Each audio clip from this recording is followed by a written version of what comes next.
अन्योन प्रेरण क्या होता है। देखिए अन्योन प्रेरण क्या होता है, हम क्या करें, दो कुंडलियों को बिल्कुल पास पास रखें। दो कुंडलियों को क्या किया, बिल्कुल पास पास रख लिया। मान लीजिए पहली कुंडली है और ये क्या है, दूसरी कुंडली है। जैसे ही मैं इसमें धारा प्रवाहित करता हूं तो धारा क्या होगी, धारा 0 से लेके I तक बढ़ेगी। यानी धारा में क्या हो गया, परिवर्तन हो गया। पहले 0, फिर 0.1, 0.2, ऐसे धीरे धीरे धारा बढ़ती है। तो धारा में परिवर्तन होने से क्या होगा, इसके संबद्ध चुंबकीय फ्लक्स में क्या होता है, परिवर्तन आ जाता है। क्यों आता है, क्योंकि जैसे धारा बाहर है, जिसके आसपास में क्या हो गया, चुंबकीय क्षेत्र उत्पन्न हो गया। उस चुंबकीय क्षेत्र में क्या हो रहा है, परिवर्तन हो रहा है। तो चुंबकीय क्षेत्र रेखाएं कम ज़्यादा हो रही है, तो इसके पास में रखी हुई कुंडली में क्या होगा, इसके फ्लक्स में, चुंबकीय फ्लक्स में क्या होता है, परिवर्तन आता है। और चुंबकीय फ्लक्स में परिवर्तन आने के कारण क्या होता है, पास रखी कुंडली में प्रेरित विद्युत वाहक बल उत्पन्न हो जाता है। बस यही घटना आपकी कहलाती है अन्योन प्रेरण। तो आप हेडिंग तो डाल लिए, परिभाषा लिखना चाहें तो लिख सकते हैं कि जब किसी कुंडली में धारा प्रवाहित की जाती है तो पास में रखी दूसरी कुंडली में प्रेरित विद्युत वाहक बल के उत्पन्न हो जाने की घटना को अन्योन प्रेरण कहा जाता है। ये इसकी डेफिनेशन हो गई कि जब हम किसी एक कुंडली में धारा प्रवाहित करते हैं तो उसके पास रखी दूसरी कुंडली में प्रेरित विद्युत वाहक बल उत्पन्न हो जाता है। इस घटना को हम क्या कहेंगे, अन्योन प्रेरण कहेंगे। ये घटना घटती कैसे है, अभी बताया आपको कि पहली कुंडली में धारा परिवर्तन के कारण दूसरी कुंडली के चुंबकीय फ्लक्स में परिवर्तन होता है, जिससे दूसरी कुंडली में अन्योन प्रेरण के कारण धारा प्रेरित हो जाती है। और ये धारा जो प्रेरित हुई, प्रेरित धारा जिसे कहेंगे, इसकी जो दिशा होती है वो कैसी होती है, इसकी दिशा हमेशा वैसी होती है जिसके कारण इसकी उत्पत्ति हुई उसका विरोध करे। जिस कारण इसकी क्या हुई है, उत्पत्ति हुई उसका ये विरोध करती है। ये प्रेरित धारा कैसे आई बताइए। अभी मैंने कहा इसमें धारा बहाया, इसमें धारा बहाने से क्या हो गया, धारा कम से ज़्यादा को जा रही थी, धारा में परिवर्तन हो रहा था, चुंबकीय क्षेत्र उत्पन्न हो गया, उसमें भी क्या हो रहा था, परिवर्तन हो रहा था। पास रखी कुंडली में क्या हो गया, चुंबकीय क्षेत्र रेखाएं जो गुजर रही थी, जिसको आप चुंबकीय फ्लक्स कहते हैं, उसमें परिवर्तन हो रहा था। चुंबकीय फ्लक्स में परिवर्तन होने के कारण प्रेरित विद्युत वाहक बल आया, उसी की वजह से धारा आई। तो वास्तव में धारा किसकी वजह से आई, चुंबकीय फ्लक्स के परिवर्तन के कारण आई। तो ये क्या करेगा, वो जो प्रेरित धारा है उस फ्लक्स परिवर्तन का विरोध करेगा, उस फ्लक्स परिवर्तन का क्या करेगा, विरोध करेगा। तो कहने का मतलब इसकी जो दिशा होगी वो क्या होगी, चुंबकीय फ्लक्स में परिवर्तन का विरोध करती हुई। तो इसकी दिशा क्या करेगी, चुंबकीय फ्लक्स में परिवर्तन का विरोध करती है। बात समझ में आ गई होगी। बात करें अन्योन प्रेरण का उपयोग कहाँ करते हैं, तो आप ट्रांसफार्मर में सबसे ज़्यादा इसका उपयोग किया जाता है। अन्योन प्रेरण क्या होता है, ट्रांसफार्मर में उपयोग होता है। ऐसे प्रेरण कुंडली अन्य कई उपकरण हैं जहां हम इसका उपयोग करते हैं।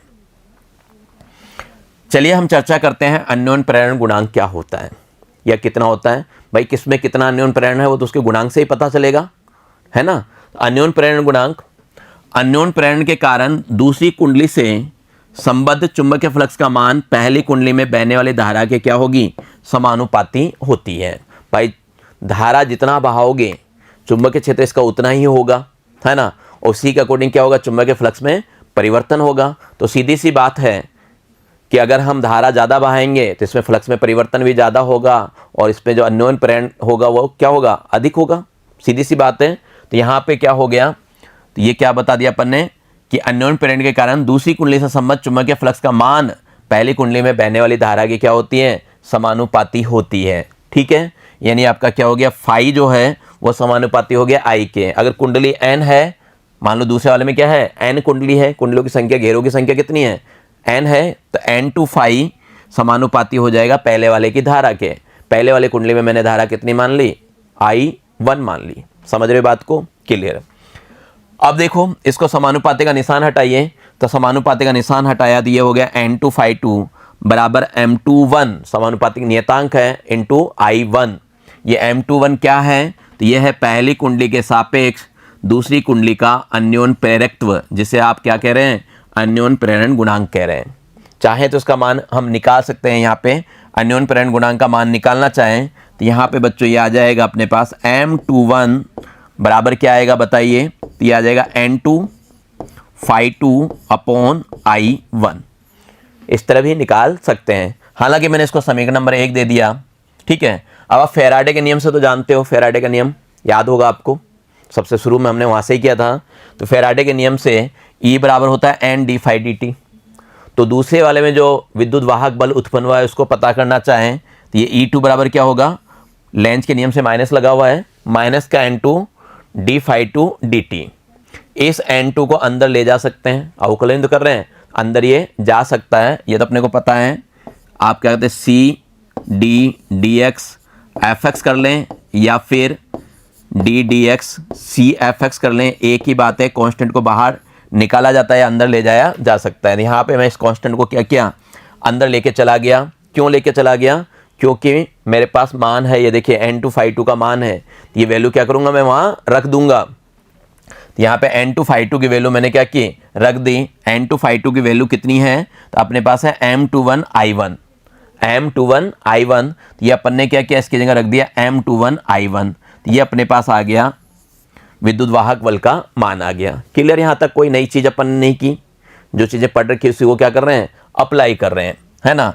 तो आपको ये मान याद भी रखना चाहिए। E2 बराबर माइनस का M21 dI1 dt होता है। ठीक है, यहां से चाहे तो आप M21 का मान निकाल सकते हैं। यहां से अगर हम M21 का मान निकालेंगे तो क्या होगा, dI1 dt इसके नीचे आ जाएगा, ये आ गया देखिए। ठीक है, तो ये E बटा क्या हो गया, dI1 dt हो गया। क्लियर? अब देखो हमने क्या किया, dI1 dt को एक मान लिया। हमने क्या किया, एक मान लिया।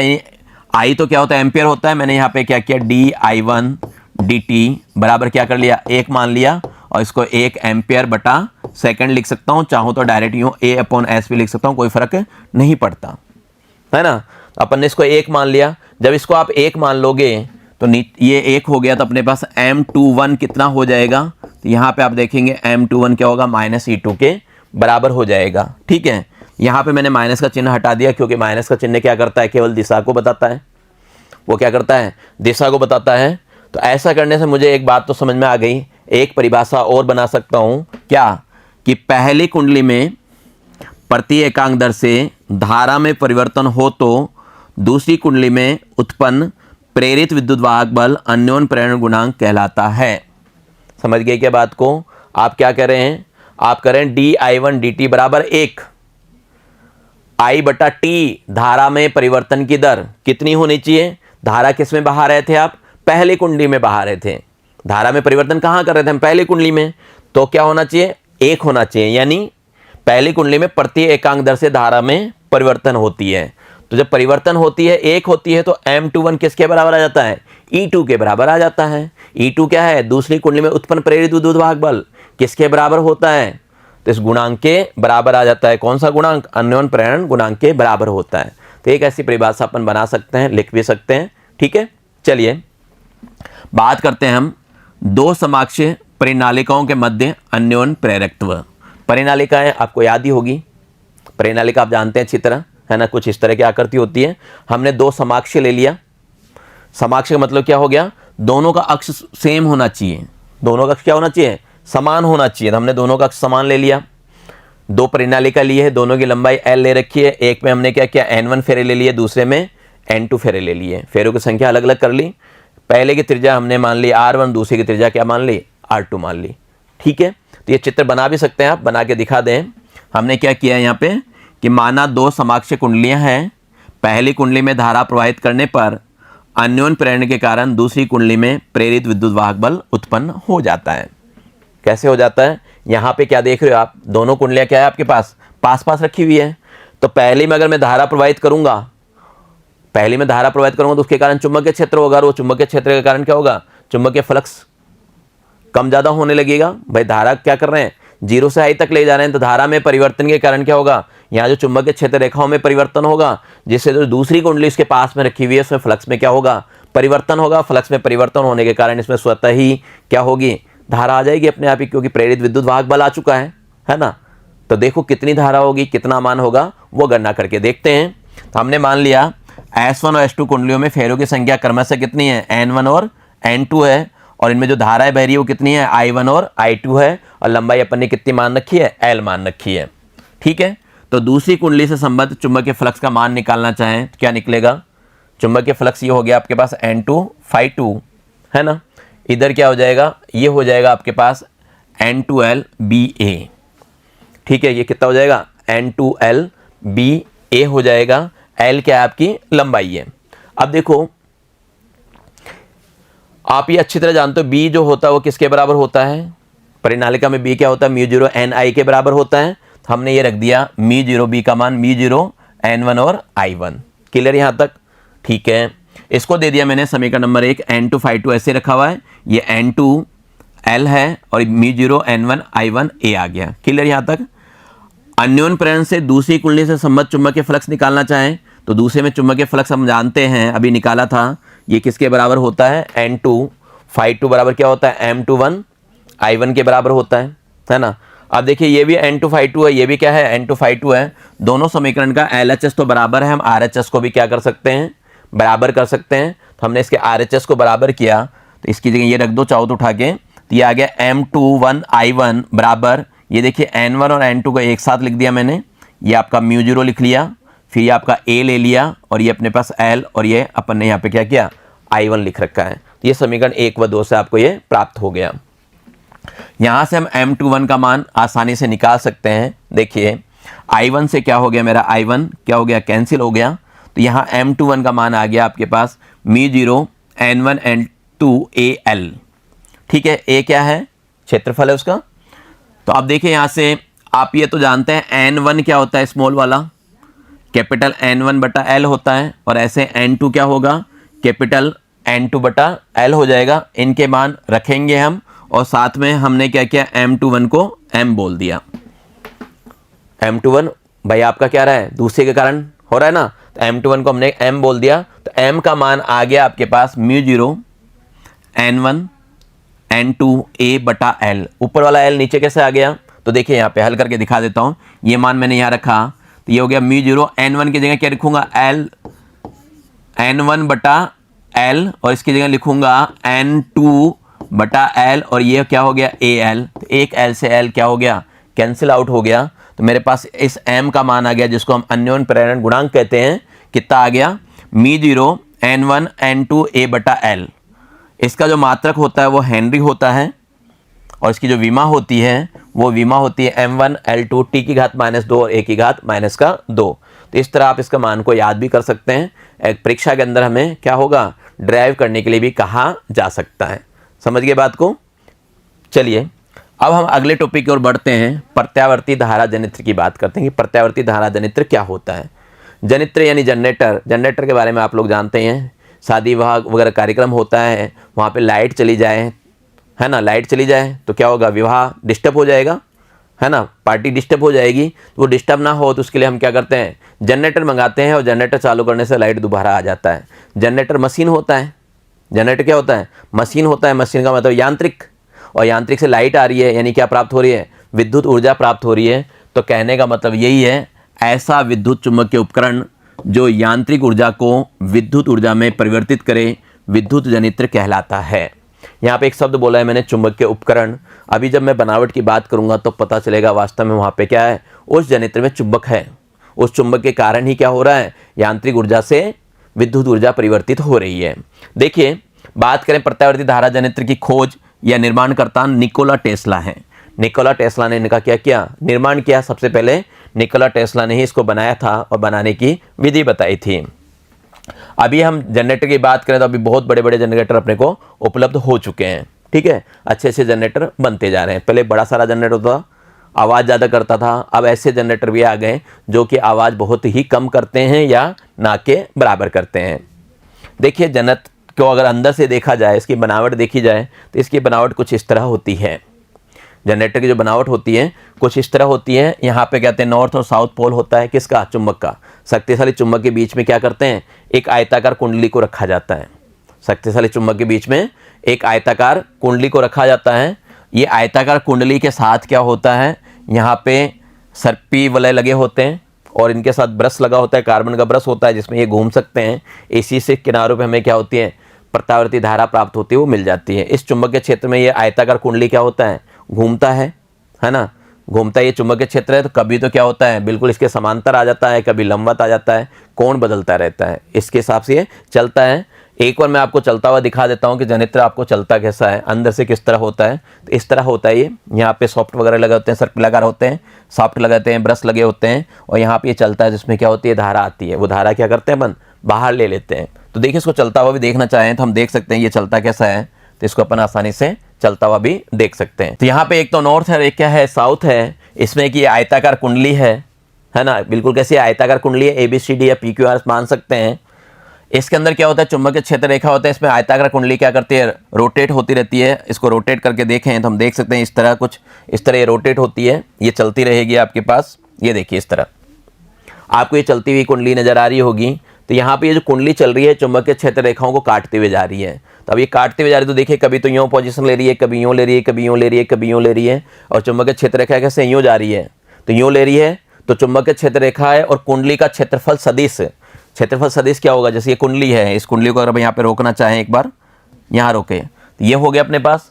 ये तो क्या हो गया इसका, ये तो कुंडली हो गई है ना। इसका जो आयताकार कुंडली है इसका जो क्षेत्रफल सदिश होगा वो क्या होगा, इसके ऊपर परपेंडिकुलर होगा। और चुंबकीय क्षेत्र रेखा यूँ जा रही है और उसका सदिश क्या हो गया, यूँ आ गया। तो दोनों के बीच में कोण कितने का हो गया, 90 डिग्री का हो गया। ऐसे ही और आगे की पोजीशन में जाएं, जब ये बिल्कुल इस पोजीशन पे आ जाए, मान लीजिए इस पोजीशन में, अब देखिए तो आप क्या देख रहे हो, आप अब देख रहे हो कि ये चुंबकीय क्षेत्र रेखाएं तो यूँ हैं, है ना, और इसका जो आयताकार कुंडली है उसका जो आपका क्षेत्रफल सदिश है वो भी इधर ही हो गया। तो दोनों क्या हो गए, एक ही दिशा में आ गए। तो इस तरह क्या हो रहा है, दिशा लगातार बदलती जा रही है। दिशाओं के बदलने के कारण उनके बीच का एंगल भी क्या हो रहा है, बदल रहा है। उसी से हमें क्या होता है, ये यांत्रिक ऊर्जा हो गई, उससे यहाँ पे क्या होता है, धारा उत्पन्न होती है। और धारा क्या करते हैं, इन ब्रशों की सहायता से हम आगे तक ले लेते हैं।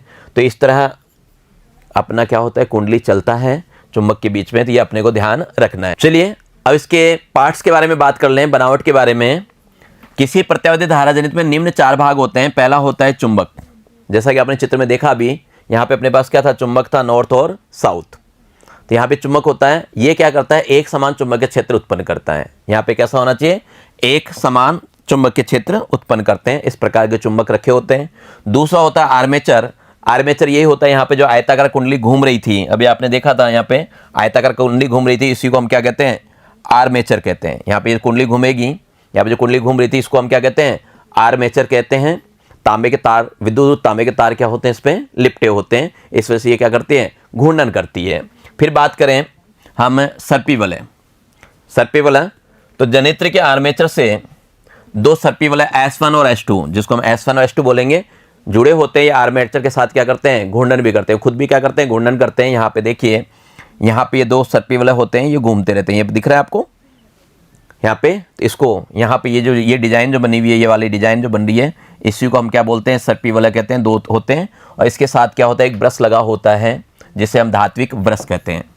ये धातु के बने ब्रश होते हैं, इस वजह से हम इसे क्या कहते हैं, धात्विक ब्रश कहते हैं। ये सर्पी वलय के संपर्क में रहते हैं और प्रत्यावर्ती वोल्टता प्राप्त करते हैं। यही क्या करते हैं, धारा को प्राप्त करते हैं।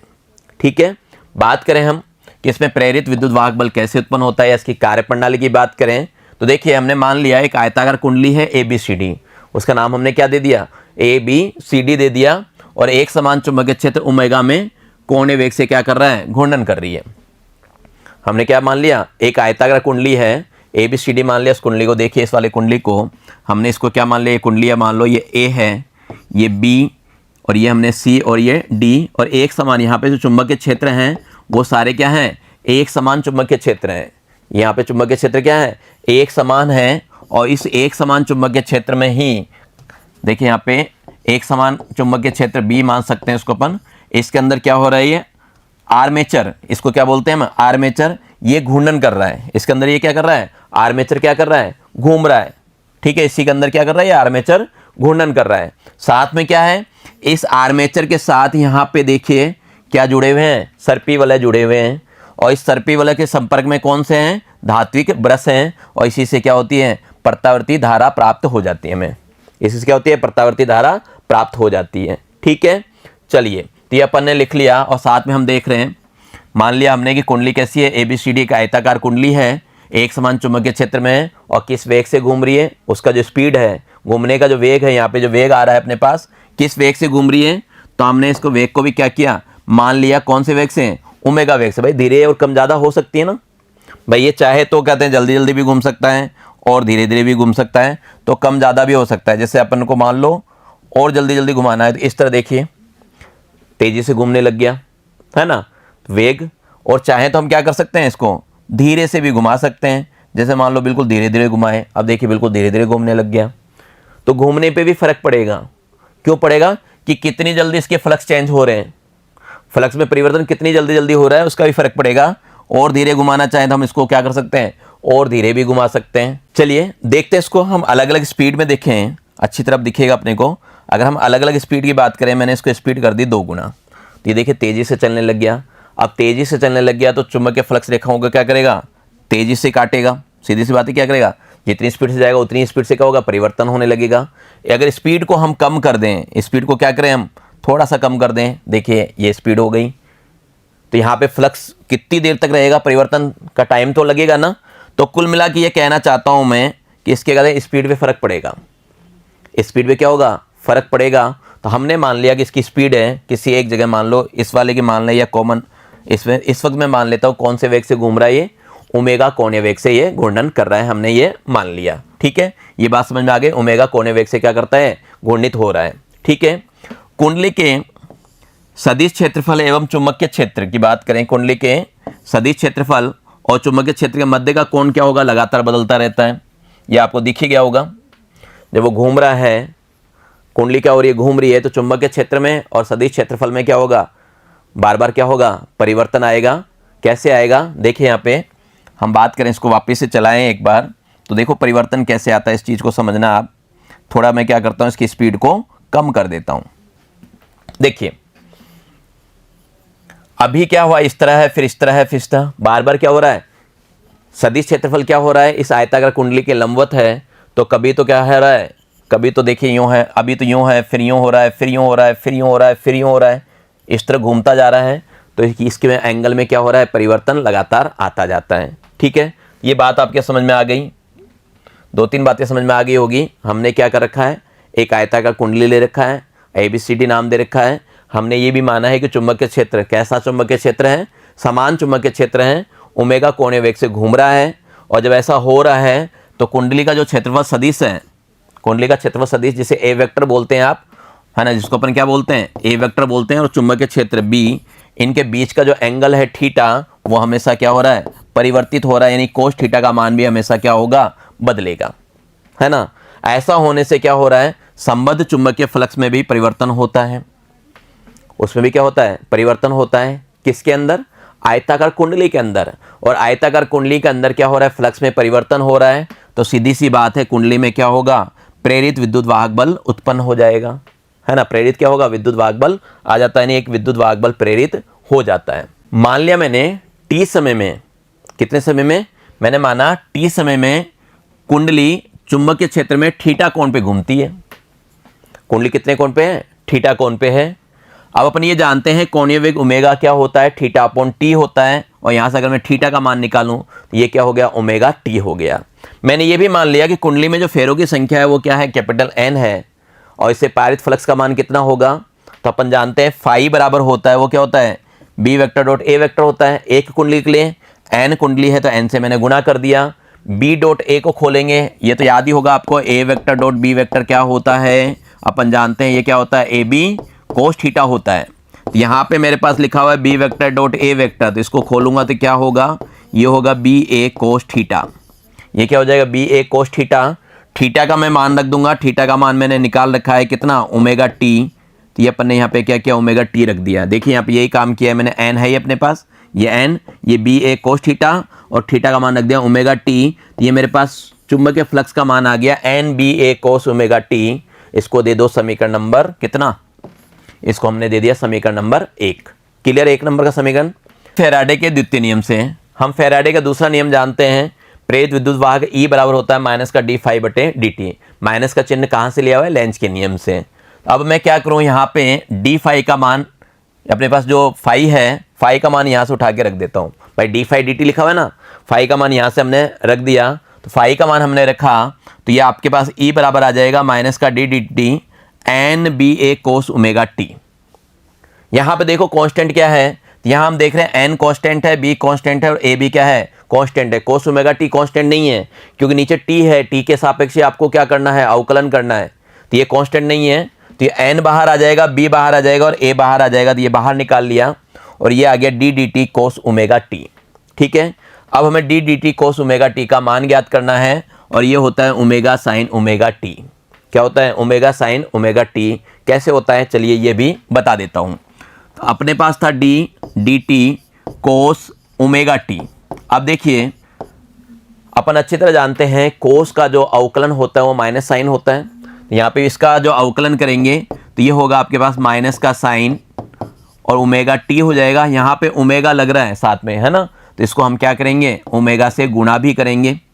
तो ये अपने पास आएगा माइनस का ओमेगा साइन ओमेगा टी। ठीक है, क्या आ जाएगा माइनस का ओमेगा साइन ओमेगा टी। तो इसका मान जो आया अपने पास किसका, इसका मान क्या आया? तो देखिए यहाँ पे यहाँ लिख देता हूँ मैं, ई बराबर आया माइनस तो एन बी ए है, एन बी ए, और इसका अवकलन करने के बाद आपने देखा मान आया माइनस का ओमेगा साइन ओमेगा टी, यही आया। अब देखिए यहाँ पे ये भी माइनस है, ये भी माइनस है, तो माइनस माइनस क्या होगा प्लस हो जाएगा। तो ई बराबर आ गया अपने पास बच्चों एन बी ए ओमेगा साइन ओमेगा टी। यही चीज आपका लिखा हुआ है ई बराबर एन बी ए साइन ओमेगा टी। यहाँ पे अपने पास क्या है ये लिखा हुआ है। अब देखिए थोड़ा सा अपन इसको दें, ई बराबर है मेरे पास एन बी ए साइन ओमेगा टी। मैं क्या करता हूं इसको, ओमेगा और है इसके साथ, है ना, अपने साथ क्या है इसके साथ ओमेगा और है, ये ओमेगा लगा लिया, एन बी ए ओमेगा साइन ओमेगा टी। अपन ने इसको क्या किया ई नोट ले लिया, ई नोट का मतलब हो गया एन बी ए ओमेगा। अगर दोनों को कंपेयर करें, ये ओमेगा है डब्लू मत मानना, दोनों को कंपेयर करें तो मैंने क्या कर रखा है साइन ओमेगा टी का मान क्या ले रखा है 1 ले रखा है। यहाँ पे कंपेयर कर रहे हो तो क्या कर रहे हो साइन ओमेगा टी का मान 1 ले रखा है। साइन का क्या है ये मान मैक्सिमम वैल्यू है, ये क्या है मैक्सिमम वैल्यू है। तो यहाँ पे ई का मान जब मैक्सिमम होता है तो वो क्या होता है ई नोट के बराबर होता है। यानी मैं ये कह सकता हूँ ई मैक्सिमम किसके बराबर हो गया, तो ई मैक्सिमम हो गया आपका एन बी ए ओमेगा के बराबर। और ई मैक्सिमम एन बी ए ओमेगा को अपन क्या कह रहे हैं ई नोट कह रहे हैं, अपन इसको क्या कह रहे हैं ई नोट कह रहे हैं। तो यही चीज मैंने यहाँ भी लिखा है, ई बराबर क्या लिखा अपन ने ई नोट साइन ओमेगा टी। ई नोट का मतलब क्या है एन बी ए ओमेगा, और इसको क्या बोलेंगे हम प्रेरित धारा का अधिकतम मान। भाई अधिकतम मान ही प्राप्त हुआ तो ये क्या कहलाएगा प्रेरित धारा का अधिकतम मान कहलाएगा। क्लियर। अब अपन ये मान लेते हैं कुंडली का प्रतिरोध कितना है आर है। हमने क्या किया कुंडली का प्रतिरोध आर मान लिया, तो यहाँ पे आई क्या होगा, आई वैसे वी अपॉन आर होता है, तो यहाँ पे आई क्या हो जाएगा ई अपॉन आर होगा। आई क्या हो गया ई अपॉन आर हो गया। ई का मान रखें तो जब ई का मान रखते हैं तो अपने पास ये है ई जीरो साइन ओमेगा टी, और अपॉन में कितना है आर है, अपॉन में कितना है आर है।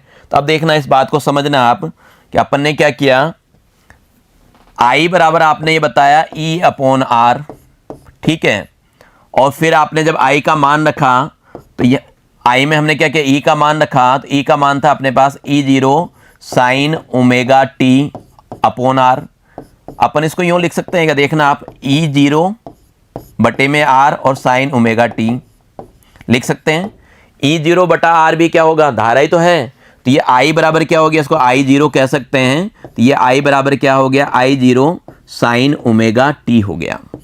ठीक है, आई जीरो का मतलब क्या है यहाँ पे आई जीरो का मतलब ये आ गया अपने पास ई जीरो बटे में आर, यानी धारा कब जब अधिकतम प्रेरित विद्युत वाहक बल प्राप्त हुआ, ये आई जीरो आ गया। तो अपन यूं लिख सकते हैं आई बराबर आई जीरो साइन ओमेगा टी। तो आई जीरो क्या है प्रेरित धारा का क्या है अधिकतम मान है। बताया मैंने आई जीरो क्या था आपका, ये था ई जीरो बटे आर, ई जीरो का मान रख सकते हो एन ए बी ओमेगा बटे में आर होगा। ठीक है, यहां पर कुंडली में प्रेरित विद्युत वाहक बल को प्रत्यावर्ती वोल्टता और प्रेरित धारा को प्रत्यावर्ती धारा कहते हैं। ठीक है, ये इनका नाम है। जो प्रेरित विद्युत वाहक बल है उसको हम प्रत्यावर्ती वोल्टता कहते हैं और प्रेरित धारा को क्या कहते हैं प्रत्यावर्ती धारा कहते हैं। और ये जो मैंने आपको बताया ये क्या था प्रत्यावर्ती धारा जनित्र का सिद्धांत था।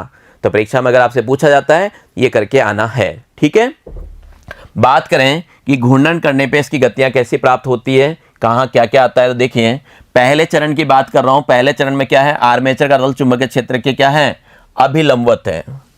आर्मेचर का जो तल है वो चुंबकीय क्षेत्र के क्या है अभिलंबवत है। तो उनके बीच का एंगल किसका क्षेत्रफल सदिश और चुंबकीय क्षेत्र का एंगल कितना होगा, 0 होगा। समझ रहे बात को? क्यों? मान लो मेरा कहते हैं आर्मेचर ये है, आयताकार कुंडली ये है, चुंबकीय क्षेत्र ये यूं आ गया, तो आयताकार कुंडली तो लंबवत आ गया, लेकिन आयताकार कुंडली के लंबवत होता है क्या, क्षेत्रफल सदिश। तो क्षेत्रफल सदिश और चुंबकीय क्षेत्र दोनों क्या हो गए, एक ही दिशा में आ गए, तो वहां पे क्या होगा, इसका मान 0 हो जाएगा। इसका मान क्या होगा, 0 होगा। साइन 0 का मान आप जानते हो 0 होता है।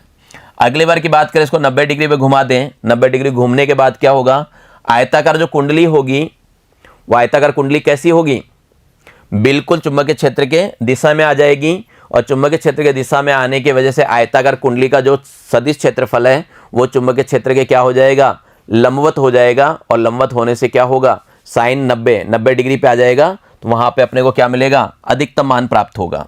उस वक्त क्या होगा, अधिकतम मान प्राप्त होगा। तो ऐसे ही 90 पे, फिर 180 पे, इस तरह क्या होगा, ये चरण इसके चलते रहेंगे। इन चरणों पे क्या मान प्राप्त होगा वो मैंने एक टेबल बना के दिखा दिया आपको। ये अपने पास t0 पे omega t0 sine omega t का मान कितना होगा, साइन 0 0 होता है। तो यहाँ पे e जो प्राप्त हुआ वो 0 प्राप्त हो गया। फिर यहाँ पे एक चक्कर पूरा लगाने पे तो अपन 90 डिग्री पे आधा चक्कर लगता है इसका, है ना। तो t/4 यानी π/2, उस पे साइन ओमेगा t का मान यानी कितना हो गया, साइन 90 का मान 1 होता है, और यहाँ पे साइन 90 का मान 1 रखा तो e बराबर क्या हो गया, E0 आ गया, अधिकतम प्राप्त हो गया। ऐसे हमने t/2 पे, 3t/4 पे और t पे सब पे निकाल रखा है। भाई एक चक्कर पूरा वैसा एक चक्कर लगा के आता है, तो उसका मैंने यहाँ क्या कर रखा है, ग्राफ बना रखा है। तो इस चीज़ को आप आसानी से समझ सकते हो। उनके बीच का क्या करें, एंगल निकाल के, भाई यहाँ पे क्या करना है आपको, बीच का एंगल निकालना है। 90 डिग्री पे घूम जाता है तब कितना होगा, 180 पे क्या हो जाएगा, है ना। तो इसका निकाल के अपन बना सकते हैं, ये आप अच्छी तरह बना सकते हो, ठीक है। तो ये आपका प्रत्यावर्ती धारा जनित्र था। तो आज की कक्षा में इतना ही बच्चों। हालांकि चैप्टर आपका क्या हो गया, कंप्लीट हो चुका है, लेकिन हम इसके बाद क्या करेंगे, जो हमने पढ़ लिया पूरे चैप्टर में उसका सारांश देखेंगे, और वो देखेंगे आपसे अगली कक्षा में। तब तक के लिए धन्यवाद, नमस्कार, आपका दिन मंगल में रहे।